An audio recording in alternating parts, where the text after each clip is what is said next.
isbal itu tidak membatalkan sholat, apalagi membatalkan wudu. Nah, ini masalahnya terkait dengan isbal. Jadi kalau itu panjangnya isbal itu mungkin nanti aja setelah kita bahas ibadah, nanti bahas satu-satu fatwa termasuk tentang isbal. Tapi menurut Muhammadiyah bahwa isbal itu tidak ada ilatnya. Hadis-hadis tentang isbal itu berilat. Ilatnya adalah alasan. Yang dilarang itu adalah karena sombong. Itu juga ada faktor sejarahnya juga. Kemudian di kalangan dulu para orang-orang dulu tuh isbal itu menunjukkan kebesaran gitu ya, pangkat atau kedudukan di masyarakat. Tapi prinsipnya bahkan Abu Bakar tuh ya, saya ya Rasul pakaian saya sering suruh mata kaki, kata Nabi, kecuali kamu kan tidak sombong.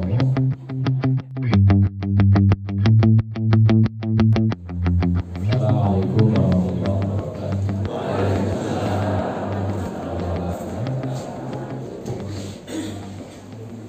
Alhamdulillahilladzi arsala rasulahu bil huda wa dinil haqq liyudhhirahu 'ala ad-dini kullihi wa kafa billahi shahida.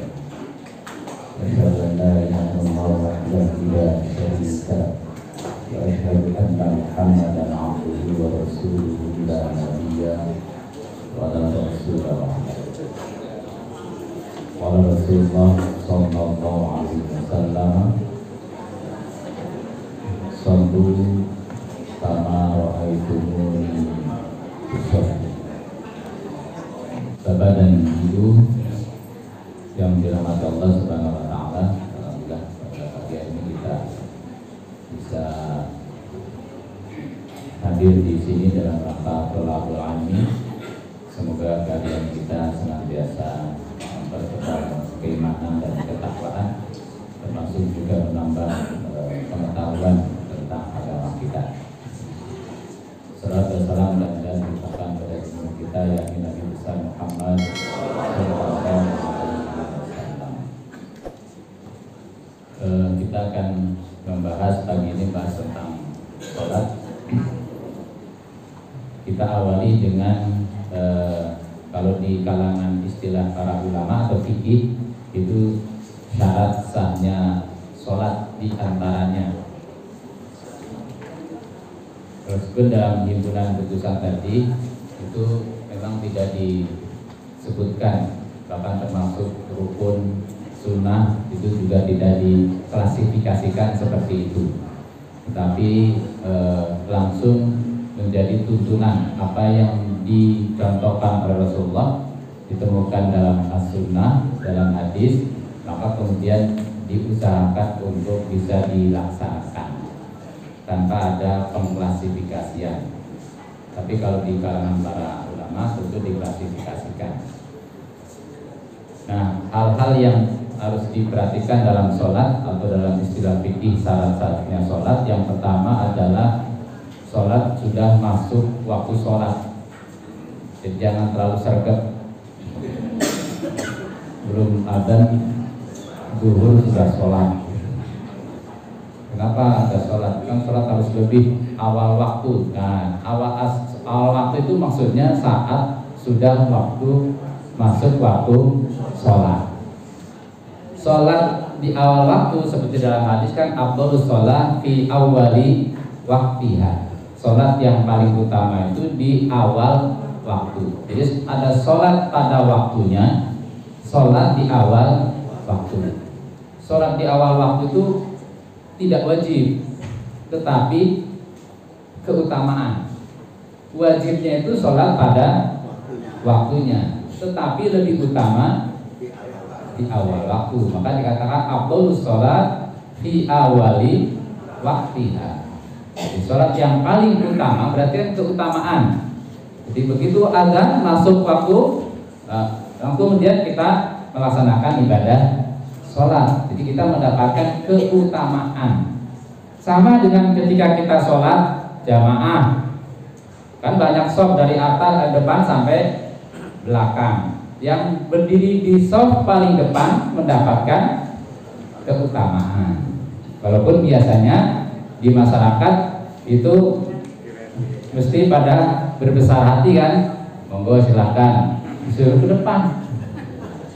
Padahal kata Nabi kalau tahu keutamaan soft yang paling awal, wah itu mesti mereka akan mengundi. Wah, siapa yang menang duluan berada di soft pertama. Tapi kalau karena kita termasuk orang yang ramah-ramah, begitu ada sholat jamaahnya dia udah datang duluan, ada makmum belakangan, dipersilahkan di soft pertama. Padahal mestinya dia yang paling berhak untuk di soft pertama, kan yang duluan datang. Jadi itu hal-hal yang keutamaan itu harus diraih, jangan sampai malah diberikan kepada orang lain. Jadi itu keutamaan. Jadi kewajiban sholat itu adalah masuk waktu, sholat pada waktunya. Tetapi lebih utama lagi, lebih baik lagi itu sholat di awal waktu.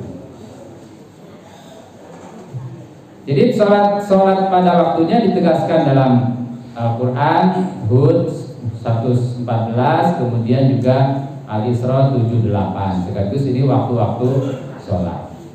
Kemudian, dijelaskan lagi dalam hadis Nabi, banyak hadis yang menjelaskan tentang waktu-waktu sholat. Di antaranya yang diriwayatkan dari Abdullah bin Amr yang menyatakan anna Rasulullah sallallahu alaihi wasallam qala waktu zuhri idza zalati syamsu wa kana zillur rajuli qaqulihi ma lam yahduril asru wa waqtul asri ma lam tasfar syamsu wa waktu sholatil maghrib malam yaghibis syafa wa waktu sholatil isya ila nisfil lailil awsat wa waktu sholatil subhi min tulu'il fajri malam tatlu'i syams. Itu hadis yang diantara salah satu hadis dari sekian banyak hadis. Ada hadis yang menjelaskan Jibril pada datang pada Nabi, kemudian Jibril memerintahkan sholat, berdirilah, sholatlah ketika matahari sudah tergelincir. Jadi maka adakan larangan sholat pada saat matahari berada di titik kulminasi. Jadi kalau bagaimana caranya? Ya caranya kalau kita berdiri di tengah lapangan, ada di tengah matahari terbit, ya panas, kemudian begitu kita lihat bayang-bayang kita tidak terlihat, nah berarti itu matahari persis di atas kepala kita saat titik kulminasi. Tetapi kalau bayang-bayang sudah bergeser, itu berarti sudah tergelincir. Ya dulu pada masa Nabi kan begitu, karena belum ada teknologi, belum ada jadwal waktu sholat. Sekarang kita sudah gampang, sudah ada jadwal waktu sholat, bahkan ada jadwal waktu sholat abadi, tidak pernah berubah. Nah itu sudah bisa dipakai. Tapi kalau misalkan ingin tetap seperti jam digital gitu ya, jam digital itu kan sudah di set. Sudah di set itu kan pakainya jadwal abadi kan?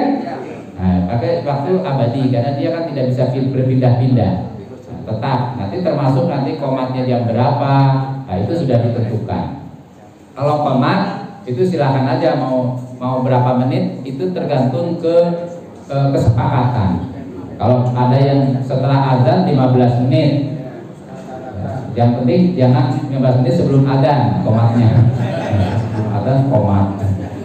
Ada yang 10 menit. Kalau subuh mestinya agak panjang, supaya memberikan kesempatan untuk sholat sunnah. Karena kalau subuh kan biasanya agak telat. Kalau misalkan azan biasanya di selain subuh itu waktu antara azan sama iqomah itu 10 menit, mungkin subuh bisa 15 menit atau 20 menit. Itu untuk memberikan kesempatan untuk sholat subuh, sholat sunnah terutama.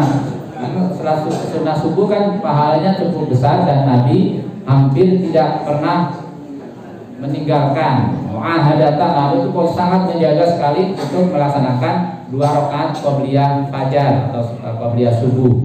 Ya, karena dalam hadis rakaatain qabla fajri khairun minad dunya wa ma fiha. Jadi Jadi 2 rakaat sebelum fajar atau subuh itu lebih baik daripada dunia dan seisinya. Nah, jadi diberikanlah kesempatan. Kalau isya memang tidak ada, nanti kita akan bahas di sholat sunnah. Tetapi bukan tidak harus kemudian setelah adzan terus langsung iqomah. Karena kan meskipun tidak ada sholat rawatibnya, qobliyah, isya, tetapi kan ada sholat sunnah yang lain. Ada tahiyatul masjid. Meskipun sholatnya di musola tetap tahiyatul masjid, tanpa harus mengganti sholat apa? Tahiyatul musola. Nggak harus. Masjid di rumah juga tahiyatul masjid kalau ada tempat khusus yang dipersiapkan untuk sholat. Kayak itu ada musola pribadi di rumah juga ada masalah. Dulu juga ada sahabat yang datang kepada Nabi, ya Rasul, saya ini buta tidak bisa lihat, kalau ke masjid repot, sholatlah di tempat saya. Kemudian datanglah Nabi, kemudian bersama Abu Bakar dan para sahabat lain, kata Nabi, mana tempat yang ingin dijadikan tempat sholat? Terus tunjuklah oleh sahabat tersebut. Nabi kemudian sholat di situ. Nah, sholat berjamaah disebut, dikatakan di situ waktu duha, subhatat duha dalam hadis itu. Itu subuh duha. Oleh sebagian ulama itu dijadikan dasar untuk kebolehan melaksanakan jamaah sholat duha. Nah, itu karena hadisnya menyatakan subhatat duha.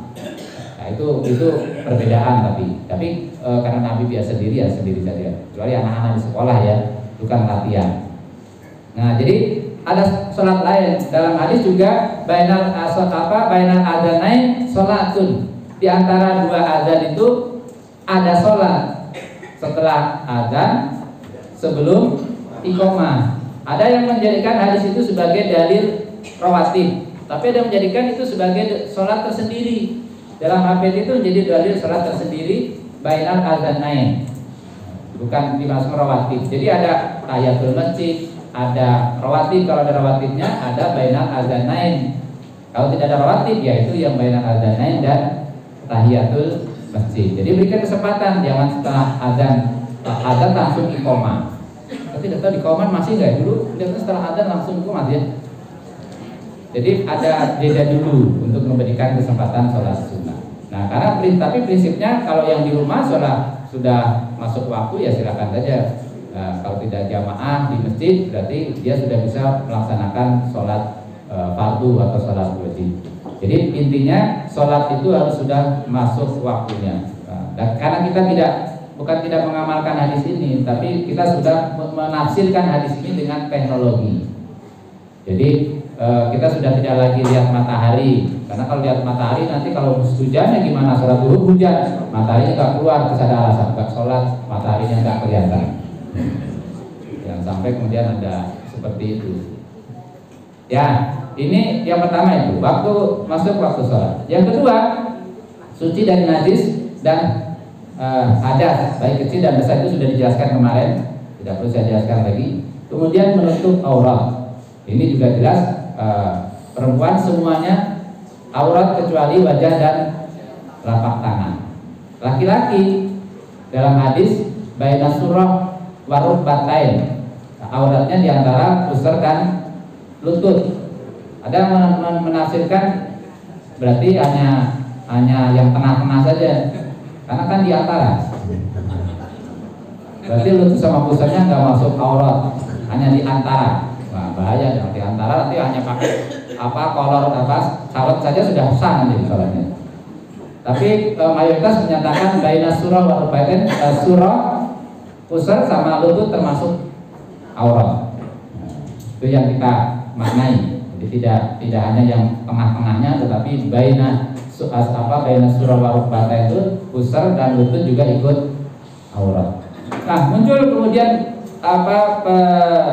ada yang menyatakan bahwa ketika sholat itu pakaian yang menutupi mata kaki membatalkan sholat.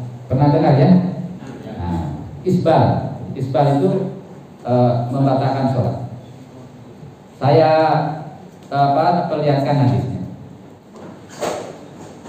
Ini hadis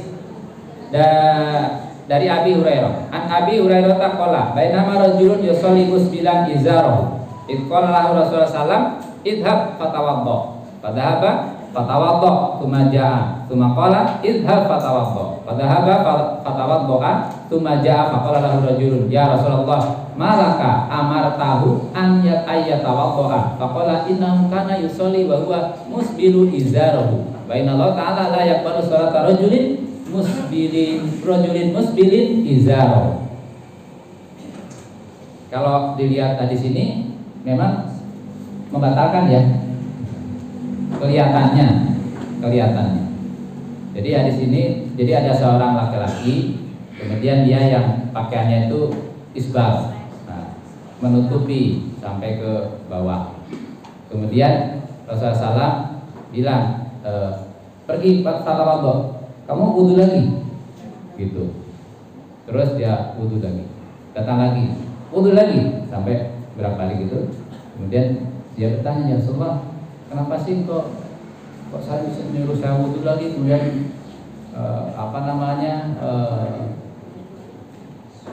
tidak jadi sholat lah, saya tidak diperbolehkan untuk sholat, malah disuruh wudu.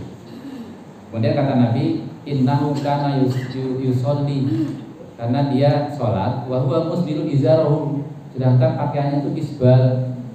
Isbal itu sampai menutup mata kaki. Nah, di sini dijadikan sebagai dasar, berarti kalau begitu sholat dengan baju menutupi mata kaki itu membatalkan sholat. Sampai sini.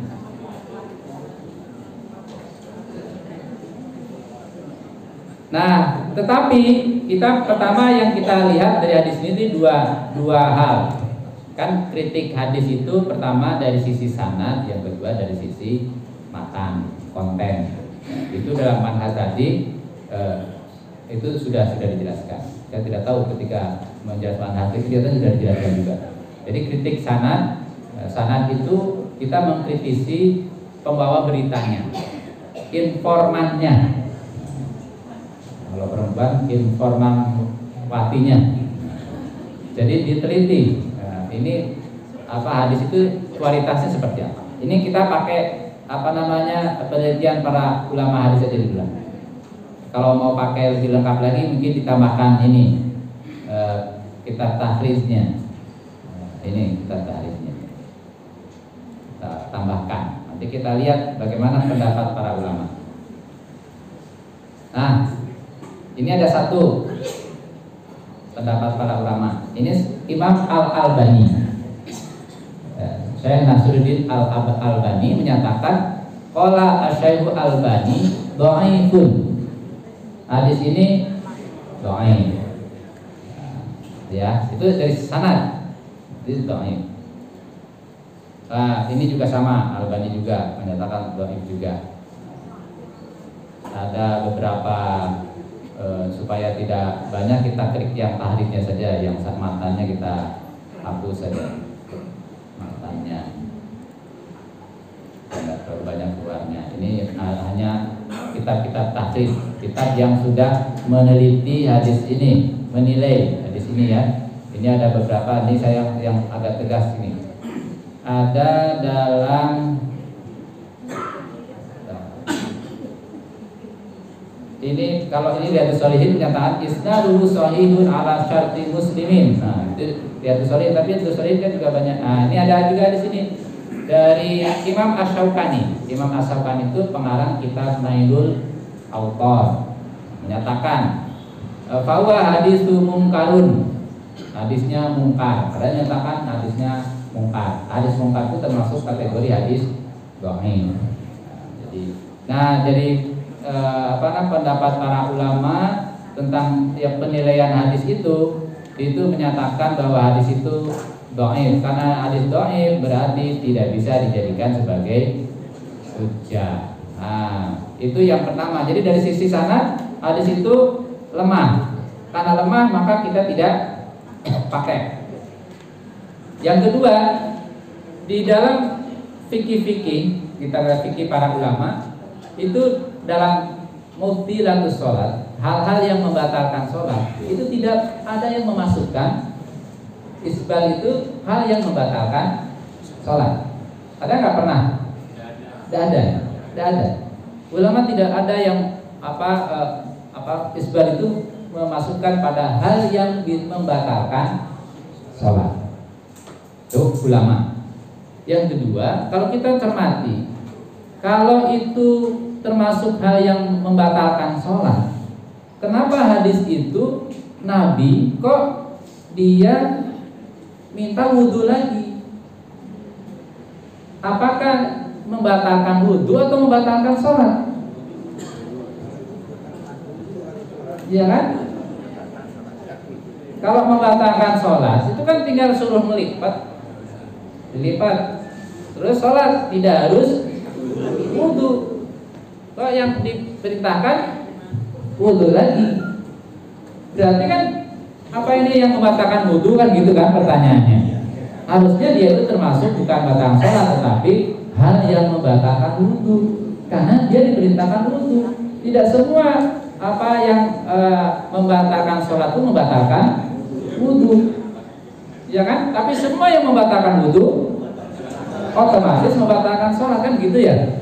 Logikanya gitu. Jadi semua yang membatalkan wudhu itu pasti membatalkan sholat. Tapi tidak semua yang membatalkan sholat membatalkan wudhu. Tiba sedang sholat tiba-tiba ketawa, batalkan wudhu, wudhunya batal tidak? Tidak. Ketawa itu tidak batalkan wudhu. Kalau batal wudhu sudah habis wudhu orang nggak ada yang ketawa.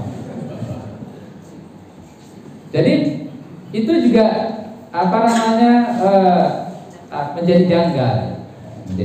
Sementara di kalangan ulama juga nggak ada yang isbal itu membatalkan wudhu, tidak ada. Mubtilatil wudhu, isbal itu tidak termasuk yang mubtilatil wudhu. Tidak, bukan yang membatalkan wudhu, tidak ada.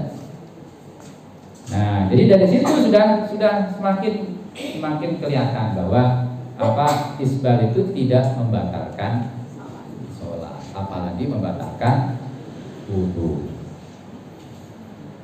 Nah, ini masalahnya terkait dengan isbal. Jadi kalau itu panjangnya isbal itu mungkin nanti aja setelah kita bahas ibadah, nanti bahas satu-satu fatwa termasuk tentang isbal. Tapi menurut Muhammadiyah bahwa isbal itu tidak ada ilatnya. Hadis-hadis tentang isbal itu berilat. Ilatnya adalah alasan.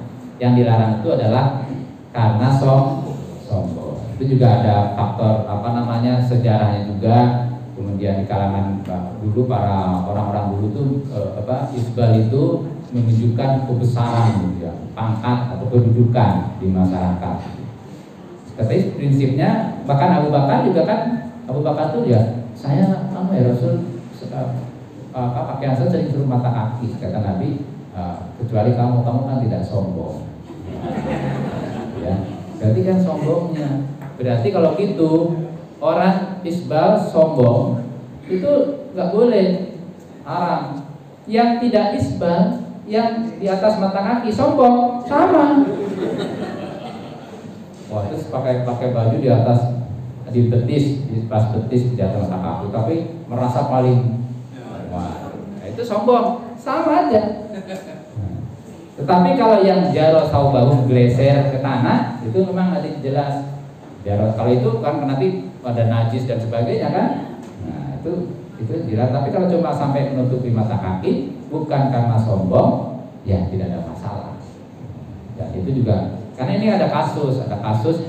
Jadi suatu saat orang sholat, ini yang cerita imamnya dengan saya. Dia sholat ngimami, sarungnya itu menutupi mata kaki imamnya. Imamnya juga imam pengganti karena imam aslinya tidak datang, mungkin jadi makmum imamnya. Nah, terus ada orang sholat di belakang, begitu setelah sholat asar dia sholat lagi. Terus ditanyalah sama imam itu, kok sholat apa bapak ini kan sholat setelah asar nggak ada sholat rawatib. Terus dia bilang, saya sholat karena bapak ngimaminya sarungnya menutupi mata kaki, jadi tidak sah sholatnya, imamnya tidak sah, makmumnya tidak sah, sholat lagi. Dia tanya, terus gimana? Terus bapaknya itu bilang, karena peristiwanya di Masjid Taqwa, bapaknya bilang jadi Ustaz Aliman juga alasannya gitu jawabnya, menutupi mata kaki itu pakaiannya. Ya, itu terjadi seperti itu. Jadi dia memahami menutupi mata kaki itu membatalkan sholat, sehingga kemudian dia mengulangi lagi. Ya, itu. Jadi ya memang isbal ini di kalangan ulama terjadi perbedaan pendapat, tetapi dalam pandangan Muhammadiyah yang menyebabkan larangannya itu bukan menutupi mata kaki atau tidaknya, tetapi adalah kesombongan. Selama dia pakaiannya bahkan di atas mata kaki celananya, tetapi dia sombong, ya sebenarnya kalau gitu, kalau pakai CD juga kalau nggak sombong nggak apa-apa, itu aurat. Nah, itu jangan dibawa-bawa, nanti kan cara memahami dalil atau hukum itu ya harus secara komprehensif. Jadi kesombongan tentang isbal. Jadi ini hadis yang menjelaskan tentang itu. Semua hadis-hadis yang menjelaskan menutupi mata kaki, pakaian menutupi mata kaki bagi laki-laki dalam sholat itu kemudian membatalkan sholat. Hadisnya adalah hadis yang dhaif, sehingga kita tidak menggunakan itu.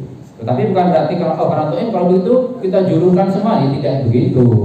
Maksudnya itu kalau pakai pakaian, pakai celana sampai menutupi mata kaki itu juga karena begini, kan kita juga memahami dalil yang lain. Misalkan innallaha jamilun yuhibbul jamal. Allah itu maha indah dan mencintai keindahan. Nah, pakaian itu kan sesungguhnya itu muamalah. Jadi model pakaiannya kan muamalah, betul kan? Model pakaian muamalah kan? Muamalah. Jadi kalau model pakaian itu bukan ta'abudi. Ta'abudi itu menutup auratnya. Ta'abudinya itu menutup auratnya. Tetapi model pakaiannya muamalah. Kalau muamalah itu kan kaidah usul fikihnya al-aslu fil asya al-ibahah. Prinsip dasar sesuatu itu boleh. Jadi Bapak Ibu mau pakai pakaian model manapun, selama dia menutup aurat boleh. Mau pakai pakaian model Cina, Jepang, pakai pakaian umroh aja, pakaian ihram itu ada yang model kimono, ya enggak? Di bentuknya tidak, kan yang biasa cuma gini aja. Tapi ada yang dibentuk kimono itu, dan saya itu senang pakai itu, model itu, karena nggak lepas. Nah, itu juga ada, kan ada cara makanya ada caranya. Itu silakan aja, modelnya itu muamalah. Kan di sini juga dari sekian banyak Bapak Ibu sekalian, apa ada yang modelnya sama? Apa modelnya seragam semua? Kan tidak kan? Ada yang pakai baju koko, ada yang pakai batiknya koko, baju takwa maksudnya ya. Ada yang pakai baju batik biasa, ada kerahnya dan sebagainya. Kan beda-beda. Itu kan model kan? Nah, itu silakan aja. Tetapi kan yang intinya menutup aurat. Jadi kita harus bisa memetakan mana yang muamalah, mana yang ibadah, mana yang ta'abudi, mana yang non ta'abudi atau ta'akuli. Nah, jadi ta'abudi itu lawannya ta'akuli. Mana yang ibadah, mana yang bukan ibadah. Jadi kalau saya contohkan tadi dalam berpakaian, ibadahnya ta'abudinya itu adalah menutup aurat, yang ta'akulinya, muamalahnya itu model pakaiannya, bahan dari pakaiannya itu muamalah. Boleh, silakan aja bebas. Tetapi tentang auratnya tidak bisa dirubah-rubah, tidak bisa berkembang. Kecuali kalau badannya besar terus ikut besar ya nggak masalah pakaiannya kan. Itu karena bukan karena hukumnya yang berubah, tetapi memang kondisinya yang berubah. Itu tentang aurat. Kemudian yang keempat, menghadap kiblat. Menghadap kiblat. Jadi dalam kondisi normal sholat harus menghadap kiblat. Tidak boleh kemudian seenaknya sendiri. Yang penting kan sholat. Kecuali kalau kita memang tidak bisa menentukan arah kiblat. Kalau tidak bisa menentukan arah kiblat karena ketidaktahuan, maka itu tidak ada masalah. Maka sholat kemanapun. Tapi dalam kondisi normal kita tahu, apalagi sholat di masjid, malah imamnya ke barat, dia malah ke timur. Gimana tuh? Imamnya ke barat, makmumnya ke timur. Dagelan bukan sholat. Jadi itu tidak boleh terjadi, karena kalau kemudian tidak menghadap kiblat dalam kondisi normal maka sholatnya tidak sah. Kalau tidak tahu ya tidak apa-apa. Kalau tidak tahu, saya pernah pulang ke rumah, biasanya sholat itu kalau baratnya itu menghadap tembok. Nah di rumah saya itu ada salah satu kamar yang baratnya itu malah menghadap ke pintu. Nah saya tiba-tiba begitu datang ke Garut sana itu sholat menghadap ke tembok, ternyata tembok itu timur. Saya dikasih tahu sama saudara saya, itu sholatnya kok menghadap ke timur. Astagfirullah. Di rumah sendiri tuh saking jarang pulangnya. Timur. Oke, itu apa syarat sahnya sholat. Baik, kita masuk ke ada syarat-syarat berarti. Yang pertama, niat ikhlas karena Allah. Jelas ini sama dengan dari sholat wudu, tayamum, mandi besar, wama umiru illa liya'budullaha mukhlishina lahu. Niat biduni talaffuz. Dalam putusan tadi niat itu biduni talaffuz, tanpa dilafazkan. Saya ada satu, cuma tadi saya mungkin kalau lupa teks ininya ya, Arabnya. Nanti saya coba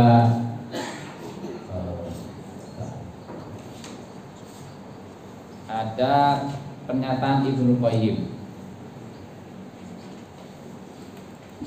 tentang niat ini. Ini pernyataan Ibnu Qayyim mengomentari Imam Syafi'i. Nah, ini saya terjemahkan dari kitab Zadul Ma'ad karya Ibnu Qayyim al-Jauziyah.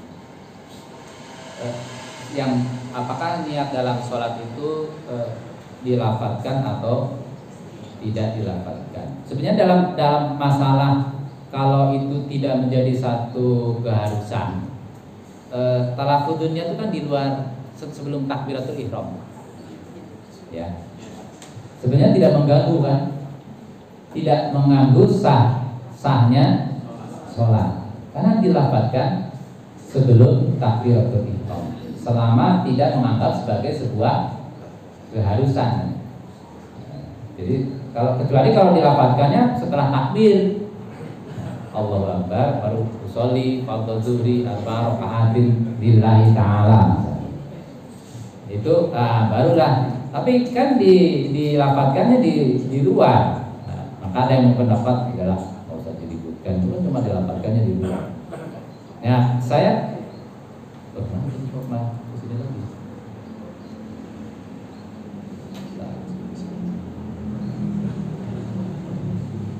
Kembaliin.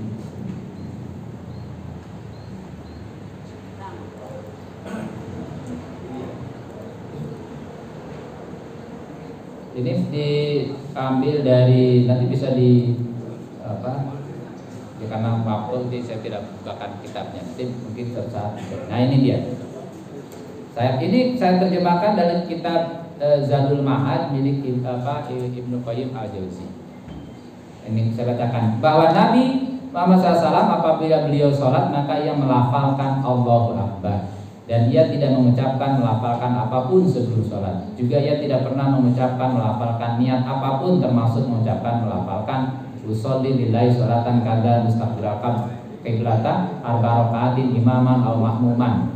Juga tidak pernah mengucapkan melafalkan qadaan atau adaan fardhu waktu.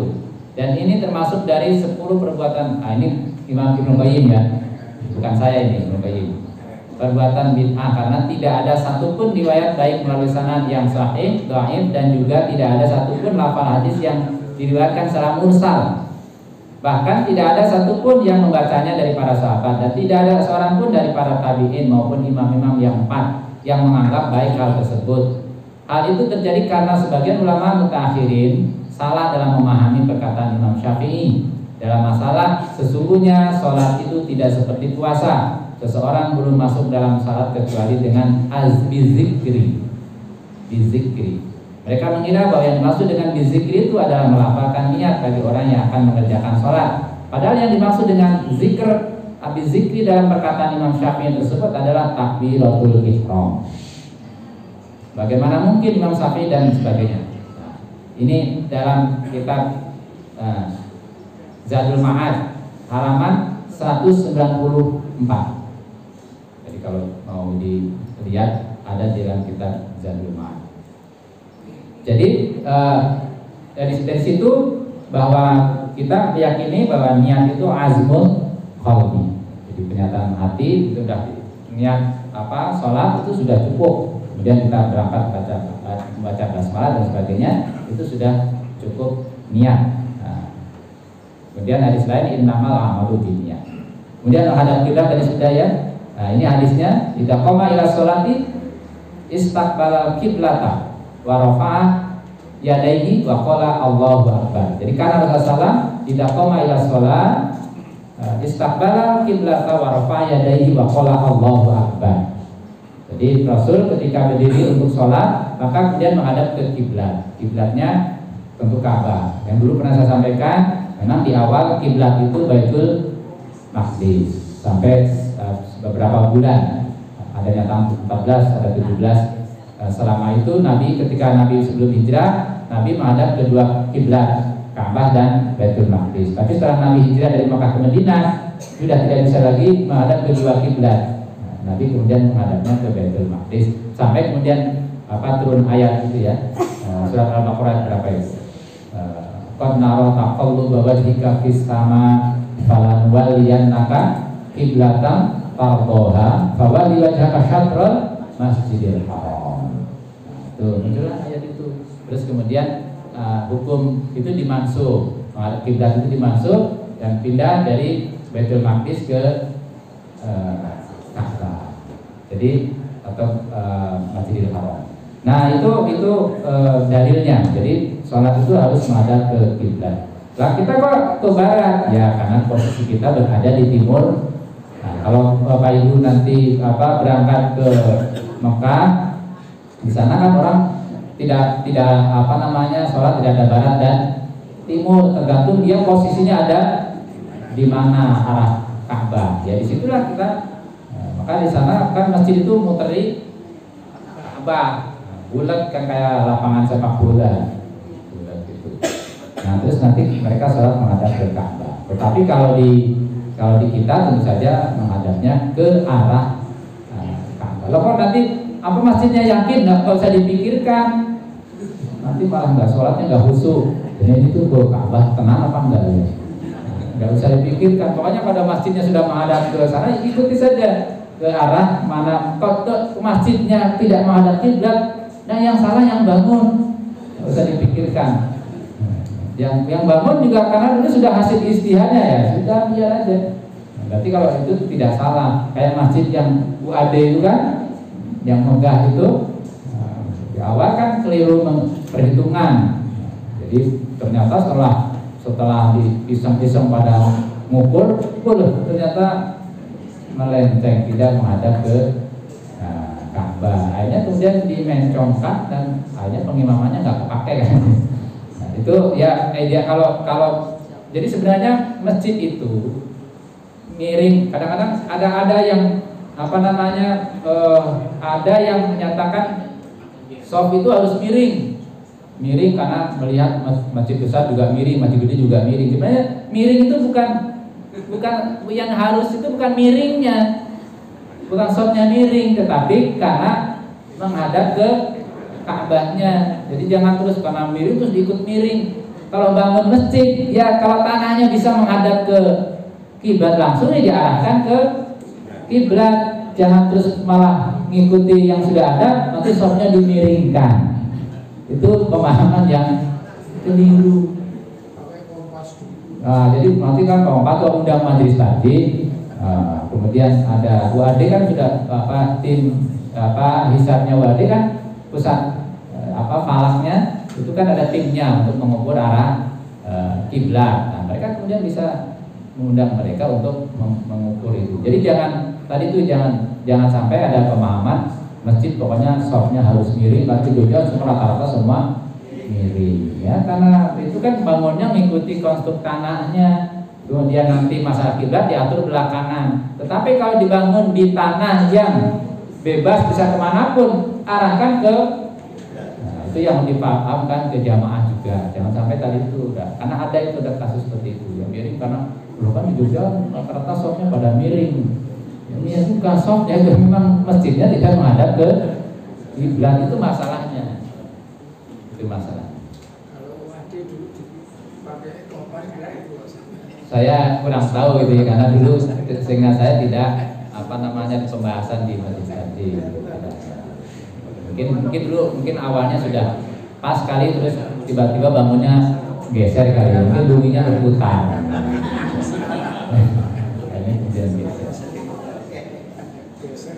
Oh, sudah jam 6. Ya nanti insya Allah kita lanjutkan. Ini agak panjang, kita bahas dengan beberapa perbedaan supaya kita betul-betul paham kenapa berbeda, dan kita lebih mantap kenapa kita pilih itu kan gitu ya. Jadi tidak sekedar memilih, tetapi kita juga, dan setelah kalau kita tahu juga paling tidak kita juga lebih toleran kalau ketika ada orang yang berbeda dengan kita, tidak sedikit bid'ah. Kalau memang ada dalilnya jangan dikatakan bid'ah. Ya, monggo. Assalamualaikum warahmatullahi wabarakatuh. Terima kasih Ustaz Tan yang sudah menyampaikan materinya. Langsung saja untuk waktu 10 menit kita buka 2 penanya dulu, 1, 2. Pertanyaan apa nih? Jangan pernyataan. Dan pertanyaannya cukup satu saja, jangan 1A, 1B, 1C gitu ya. Monggo Bapak.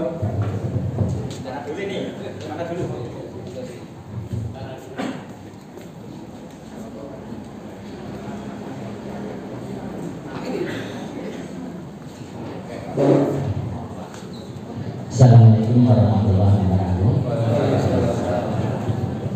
Maaf Ustaz, ini pertanyaan saya agak minggu ini.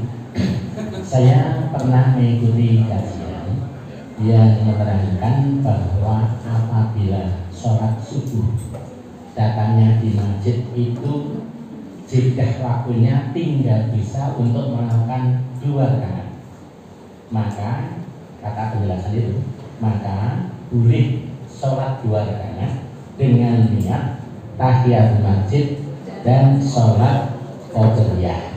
Pertanyaannya, apakah itu ada dasarnya? Satu. Yang kedua, apabila ada dasarnya, apakah itu bisa diterapkan di sholat zuhur? Sekian, terima kasih. Assalamualaikum warahmatullahi wabarakatuh. Terima kasih. Lanjut yang kedua.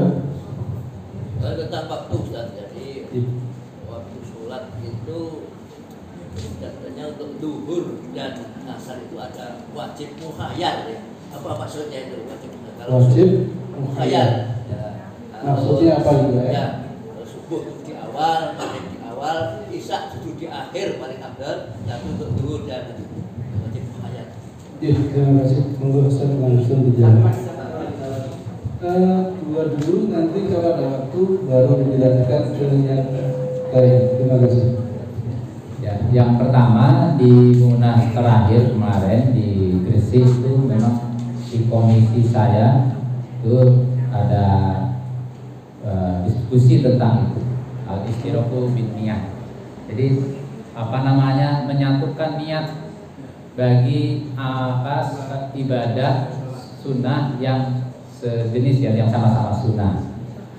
Nah, kemudian memang di kalangan ulama ada yang berpendapat seperti itu. Jadi kalau misalkan, jadi termasuk tidak hanya waktunya mepet. Kalau kita sudah masuk masjid, cukup sholat 2 rakaat diniatkan untuk tahiyatul masjid, rawat, qobliyah, kemudian kalau di bainan azanain dijadikan sebagai sholat yang tersendiri, itu juga bisa bertiga sholat itu 1 kali. Nah, niat termasuk dalam puasa Syawal jatuh di hari Senin. Terus niatnya digabungkan, niat puasa Syawal sekaligus Senin. Bahkan ada yang kreatif, kalian qadha.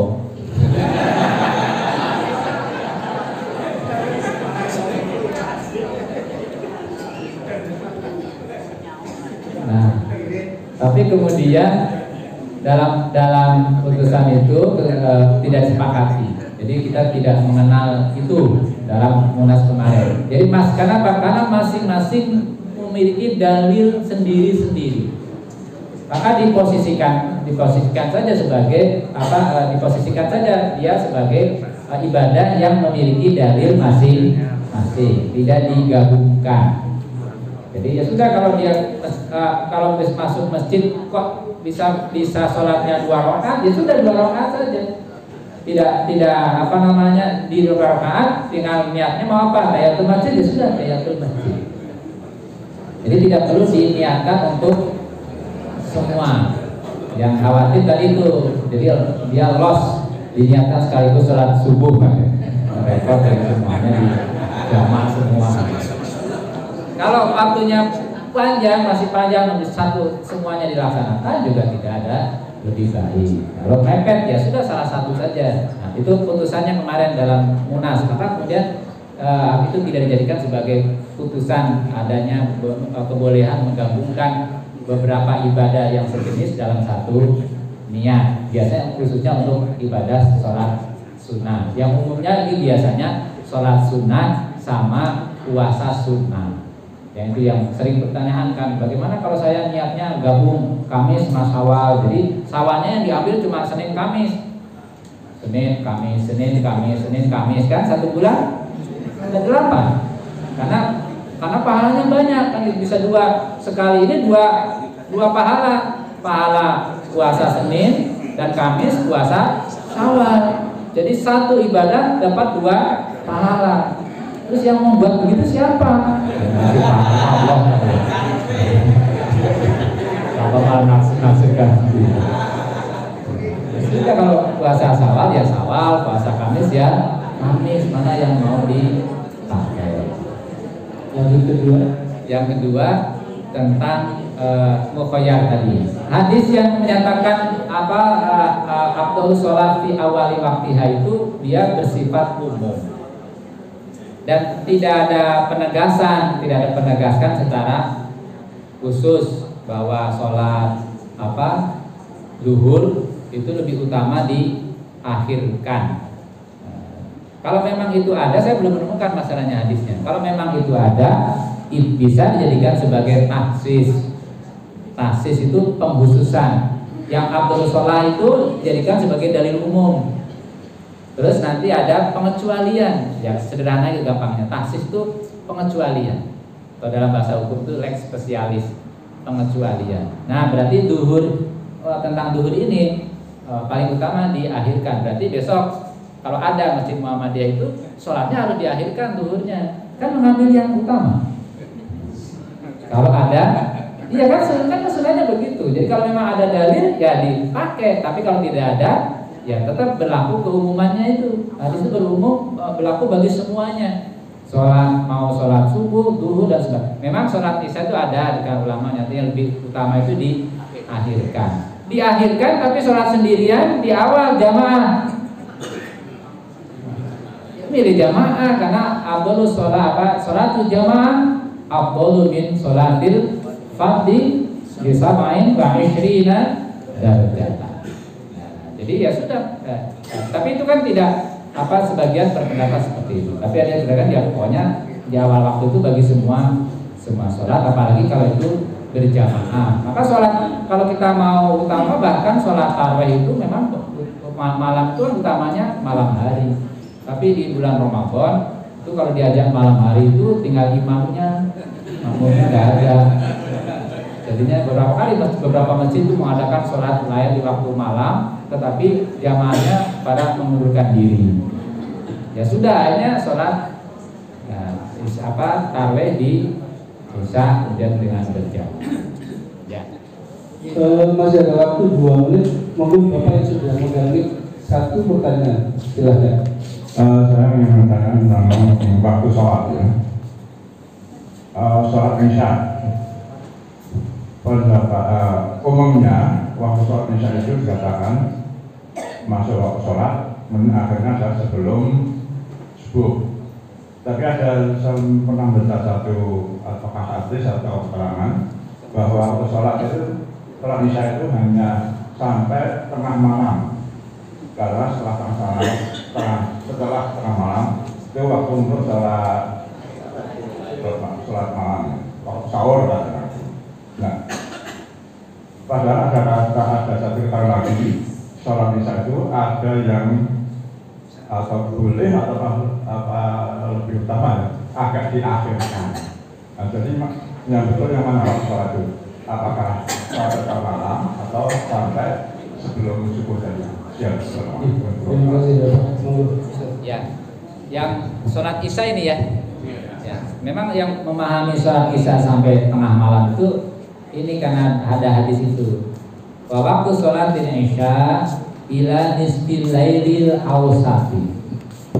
Dan adapun waktu sholat isya itu sampai dengan pertengahan malam. Itu diambil dari ini teks ini nih.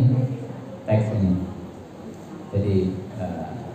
Jadi sampai ila nisfil laili al awsat. Mungkin dari situ pemahamannya. Jadi sholat isya itu sampai dengan. Tapi ada hadis lain hadis ini. Babu man nasiya sholata falyusolli idza dzakaroha. Ya, hadis dari Bukhari ini ya. Ini yang ada harokatnya, kita cari ada harokatnya. Nah ini. Man nasiya sholatan falyusolli idza dzakaroha la kafarata laha illa dzalik. Barang siapa yang lupa sholat, maka sholat ketika dia ingat. Ya.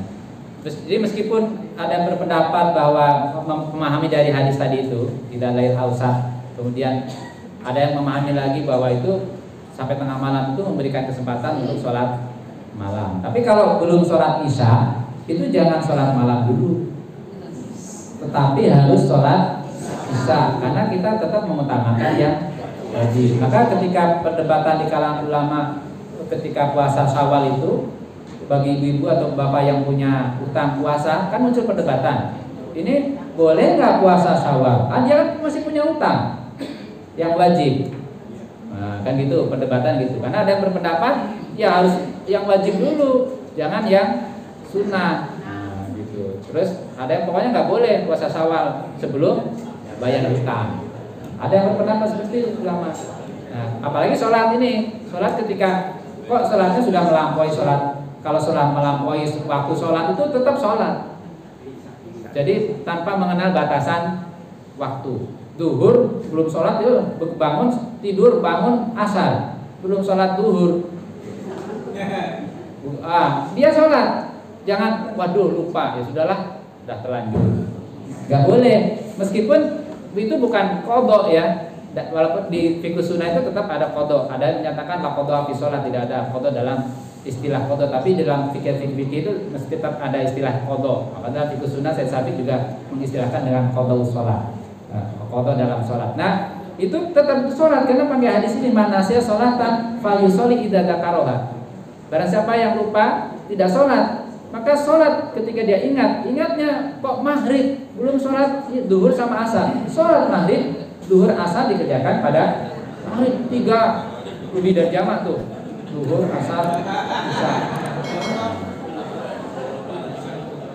Selama dia masih bisa melakukan sholatlah.